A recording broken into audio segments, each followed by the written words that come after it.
This event, just like any event in Guild Wars 2, dynamically scales. So as more players show up, this boss is actually going to get more difficult to stay at the same difficulty level. So no matter what, the fight is exciting based on the number of people that are there.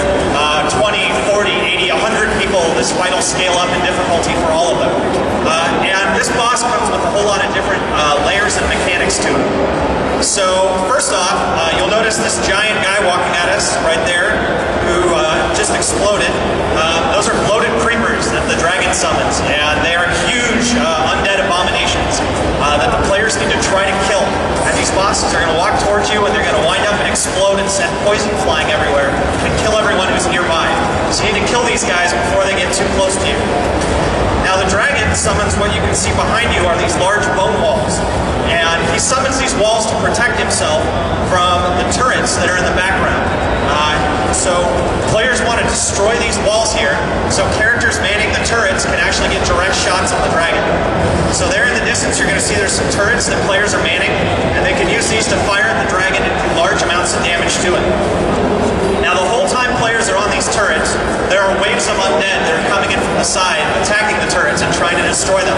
So another group of players needs to organize together and actually actively defend the turrets while people are fighting on the turrets, while another group of players is blowing up the bone walls, and another group of players is taking out the bloated creepers that are coming at you. Now during all of this, there are also guys who are repairing the turrets if they get destroyed, and players need to defend those guys and help resurrect them if they die to keep them alive. So as you can see, this battle has a whole lot of different layers to it, giving the players choice of how they want to play the game, what kind of character they want to play in this battle, and giving them a lot of roles that they can switch between while they're actively fighting the dragon here. Now there's one final piece to this battle, and you can see it counting down right now, and that is the Asura Mega Laser, and we're running towards that right now.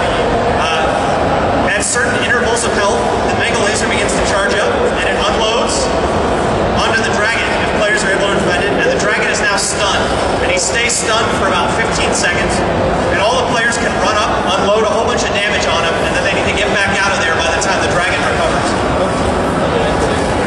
So you can see the Mega Laser is charging again already, and players need to defend that laser so he can get another shot off. So that's one more layer to this large boss fight that's going on. And as I said, there could be hundreds of players running around doing this event all at the same time, all in different parts of this battle, doing the different layers to the battle that have been set up for them.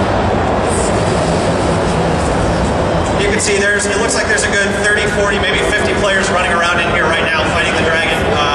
As people log on to the machines here, there'll be even more joining in. So there's a bone wall the dragon is summoned to help protect himself from the turrets. And as the fight goes on, he starts to summon more and more bone walls to make it harder to take him out.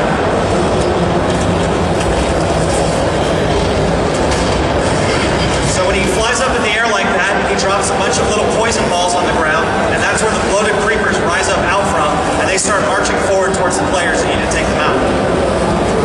So one final mechanic that you'll run into in this battle is there are little tendrils, which are fingers of the dragon that he summons up from the ground.